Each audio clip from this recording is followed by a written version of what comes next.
श्री चंद्रशेखर आजाद। धन्यवाद सभापति जी। आज हम संविधान की गौरवशाली यात्रा पे जो 75 साल की बात कर रहे हैं, ये इनका काम है मेरा नहीं। माइक। धन्यवाद सभापति जी। आगे सर, आगे आगे। आज हम संविधान की गौरवशाली यात्रा पे बात करने के लिए चर्चा कर रहे हैं। कल से ये चर्चा चल रही है सर। मैंने बहुत सारे दोनों पक्ष के और जितने भी हमारे मेंबर हैं सुना सर, उनको बड़े बड़े नेता हैं सर।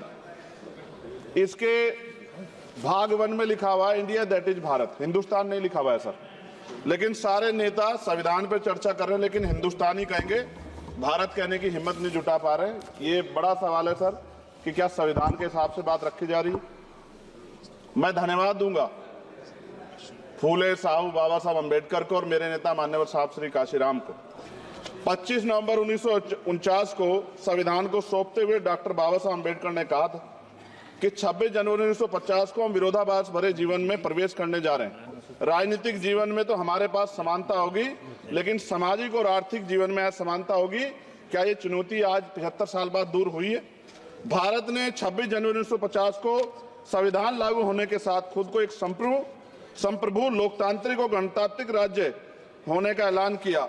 लेकिन सर उस समय संविधान की स्थिति ये थी कि जैसे गांव का कोई आदमी, मैं 50 की बात कर रहा हूं, वो 50 साल पहले शहर में आ जाता और बड़े लोगों की महफिल में चला जाता, उस जहां वो खाना खा रहे हो, और वो टेबल पे नैपकिन को खा के जो है कि कहता कि ये तो फीका, क्योंकि वो जानता नहीं था, वो समझता नहीं था संविधान को, संविधान है क्या। संविधान उसके लिए महज दस्तावेज था। ये जिम्मेदारी थी राजनीतिक दलों पे कि वो संविधान को व्यवहार में लेके आते। और इसके इतने सारे आर्टिकल हैं, अगर इनको व्यवहार में लाया जाता तो मुझे लगता कि आज देश बहुत बदल गया होता।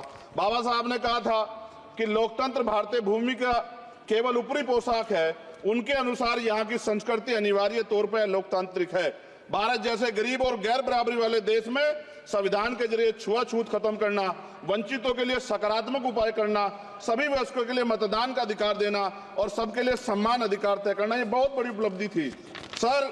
ये संविधान है कि आप वहां बैठे हैं और मैं यहाँ खड़ा होकर अपनी बात रख रहा हूं, और इस देश में आदिवासी महिला के तौर पे जो है राष्ट्रपति बनी है, और प्राइम मिनिस्टर तो नहीं बना, लेकिन शेड्यूल कास्ट के बड़े नेताओं को भी जो है राष्ट्रपति बनने का मौका मिला। इस संविधान की देन, अगर वोट हम पे नहीं होता तो शायद अमीर और जो राजा महाराजा खुद को मानते हैं हमारी गलियों तक नहीं आ पाते, हमारे हाल नहीं जान पाते। आजादी का मतलब सर सिर्फ अधिकार पाना भर नहीं है, इसके लिए हमारे संविधान में सरकार और नागरिकों के अधिकारों के शासन के कर्तव्यों का विस्तार से उल्लेख किया गया है। बाबा साहब ने संविधान सभा में दिए गए भाषण में कहा था कि स्वतंत्रता आनंद का विषय है, पर अब हमें अपनी जिम्मेदारियों पर भी ध्यान देना होगा। संविधान ने सुनिश्चित किया कि रानी के पेट से राजा जन्म नहीं लेगा, वोट से नेता तैयार होगा। आर्थिक बराबरी के लिए सरकार क्या कर रही है? गरीब और गरीब हो रहा है और अमीर हो रहा है। सुबह उठते कहीं बम की धमकी मिलती, कहीं दंगे की। ये अमृत काल है सर या धमकी काल है? कितना बढ़ रहा है आर्टिकल 15 सर। भारत में आज भी घोड़ी चढ़ने बैठने होती है। प्लीज सर, क्या दलितों को यहाँ भी बोलने का नहीं सर? अगर सबको 4 मिनट दे दो सर, ये भेदभाव नहीं चलेगा दलितों के साथ। Time is 4 minute, don't waste. भाई सर, आप चेक करो, अगर सबको 4 मिनट दिए तो आप मना करो, मैं बंद कर देता हूँ इसको। क्या दलितों को सबसे आखिरी में नंबर मिलेगा और बोलने का मौका मिलेगा? क्या मजाक कर रहे हैं सर आप? नो, ये all independent people are having only 4 minutes. You take sir, independent में अपनी पार्टी का मेंबर हूँ सर, और जीत के आया हूँ सर, किसी की दया में नहीं आया।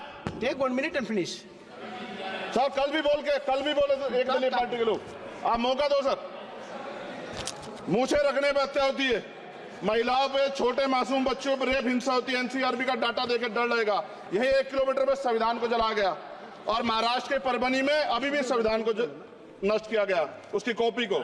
आर्टिकल 25-26 में संविधान में सभी को धार्मिक आजादी। कहाँ है दलितों की, मुसलमानों की, जैनों की, बौद्धों की, ईसाइयों की? छत्तीसगढ़ में सतनामी समाज को संविधान की अपनी धार्मिक आजादी के आधार पर जो है उनको अपमानित करके जेल में बंद कर दिया। संभल, अजमेर, अयोध्या सब इसका उदाहरण है। आज ये सरकार आलोचना डरती है। कितने लोग जेल में बंद है? मिरान हैदर, खालिद सैफी, उमर खालिद खान, सिफा खान, गुलफ्शा फातिमा और आजम खान साहब राजनीतिक विरोध में बंद है। सरकार यहाँ बैठी है, सरकार सामाजिक न्याय की बात करती है। बताए कितने दलित मुख्यमंत्री बना रखे हैं आपने? 13 ज्यादा सरकार स्टेट में सरकार है। कितनी महिला मुख्यमंत्री है? आपकी सरकार ने सुप्रीम कोर्ट के आदेश के बाद रिजर्वेशन प्रमोशन में जारी नहीं किया, और ओबीसी को पॉलिटिकल रिजर्वेशन आप देंगे नहीं देंगे, आप बताने का काम करें। मैं 75 साल की गौरव यात्रा में हम एक सभ्य समाज नहीं बना पाए, इसलिए जाति आधार पर SC ST OBC के बच्चों को प्राइमरी स्कूल से लेकर उच्च संस्थानों में भेदभाव किया जाता है। सरकार निरंकुश हो गई, कोई बुलडोजर से कार्रवाई करता है। कल मंत्री जी ने कहा हमने राष्ट्रीय पिछड़ा वर्ग आयोग बनाया, 69 शिक्षक भर्ती में उसकी सिफारिशों को नहीं माना। EWS के जरिए आपने संविधान पे आरक्षण के प्रावधान पे हमला किया। 1 मिनट में खत्म कर रहा हूं सर। संविधान सर, न्यायपालिका में आर्टिकल 124 ये कहता है सर, ये अधिकार जो है, Sundar sir ji please conclude sir 1 minute में प्लीज संविधान में न्यायाधीशों की नियुक्ति का अधिकार राष्ट्रपति के द्वारा होना चाहिए, अभी तक नहीं हो रही है। All India judicial service commission कब बनेगा? क्या चंद परिवार ही सर जज बन सकते हैं? और आज हम सर, मैं सरकार से सवाल पूछना चाहता हूं सर, सेवाओं में SC ST OBC वर्ग का कितना प्रतिनिधित्व है? भारत सरकार के मंत्रालयों के अधीन PSU में, बैंकों, बीमा कंपनियों में और स्वच्छता संस्थानों में आउटसोर्स तथा कॉन्ट्रैक्ट पर वर्तमान कार्यरत कर्मचारी कुल कितनी संख्या है? आउटसोर्स और कॉन्ट्रैक्ट में कार्यबल SC ST OBC कितना प्रतिशत है? निजी क्षेत्रों में कार्यरत कर्मचारी उनके SC ST OBC की वर्ग लाभ। सर खत्म कर, लास्ट पॉइंट सर, मैं फिर स्पष्ट तौर पर कह रहा हूं सर, यहां बैठे SC और OBC के मेंबर से कह रहा हूं सर, उनको सामाजिक जिम्मेदारी का ध्यान भी रखना चाहिए। पार्टी के प्रति वफादारी के साथ साथ अपने वर्गों के प्रति ईमानदारी भी रखनी चाहिए। ईमानदारी नहीं होगी तो उन वर्गों का भला नहीं हो सकता, और हमें बहुत सरकारों से उम्मीद नहीं है। बहुत बहुत धन्यवाद सर। थैंक यू, बहुत बहुत धन्यवाद सर। आज संविधान की ऊपर चर्चा करने के लिए आपने मुझे